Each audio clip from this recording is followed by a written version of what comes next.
Donc ceci n'est pas un nouveau modèle d'avion radiocommandé, c'est uniquement mon Skysurfer qui est sur le dos. Je voudrais vous montrer deux choses. Premièrement, comme j'avais un souci au niveau des flaps, qui avait trop d'angulation, j'ai réglé le problème et j'ai baissé la régulation des flaps. Là je ne sais pas exactement qu'est-ce qu'ils font comme degré, peut-être 35 degrés, et à fond ils vont faire un petit peu moins de 45 degrés. Donc ça a été réglé. Vous observerez que le mouvement est lent parce qu'il y a un ralenti qui est mis sur les flaps. Et grâce à Clément Escobeto, on a aussi une petite correction au niveau de la gouverne arrière. C'est-à-dire que quand je sors le flap, on va essayer de zoomer de façon qu'on voit un bout de flap et l'arrière. Voilà, quand je sors le flap, toc, il y a une petite correction à l'arrière. Deuxième cran, hop, une petite correction. Parce que sinon, quand d'un seul coup, on sort les flaps, ça augmente la portance de l'aile et donc l'avion fait un petit cabré.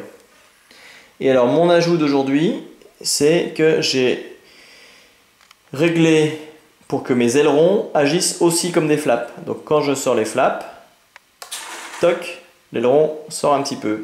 On le voit peut-être mieux sur la partie distante là. Donc là, attention, premier cran, voilà, deuxième cran.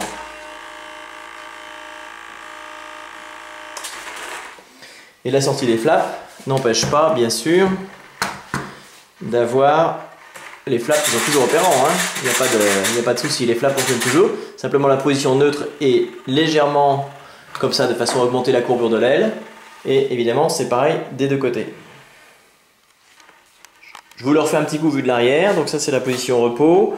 Les flaps ont l'air d'être légèrement sortis, mais en fait pas du tout. C'est parce qu'il n'y a pas de pression dessus. Dès qu'on fait une légère pression dessus, toc, ils se mettent en position. Donc en fait, en vol, ils vont être comme ça. Attention, je sors le premier cran, le deuxième cran.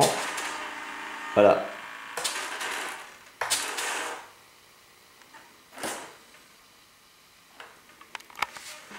L'avion est revenu dans sa position normale.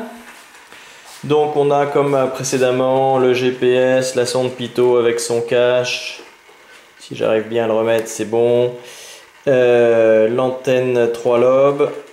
Et la caméra est maintenant sur une plaque anti-vibration et elle est sur la pièce blanche et sur un gros cerveau. Alors c'est un cerveau qui pèse 46 grammes qui vient d'un bateau en fait. C'est un cerveau qui normalement est un enrouleur de grand voile sur un bateau.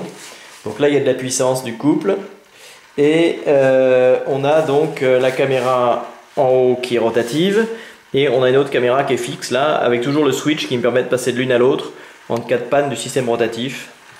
Et puis surtout comme en bas c'est une caméra dédiée au FPV, j'ai pas du tout de latence. Voilà, et donc contrairement au pan tilt que j'avais la semaine dernière, on tourne que dans un seul sens. Par contre on peut tourner complètement, comme dépasser la rotation. Voilà, hop. Je lui ai mis un double ralenti. Et donc j'espère que là maintenant j'aurai quelque chose qui vibre pas parce que mon pan tilt il vibrait. C'était pas très beau.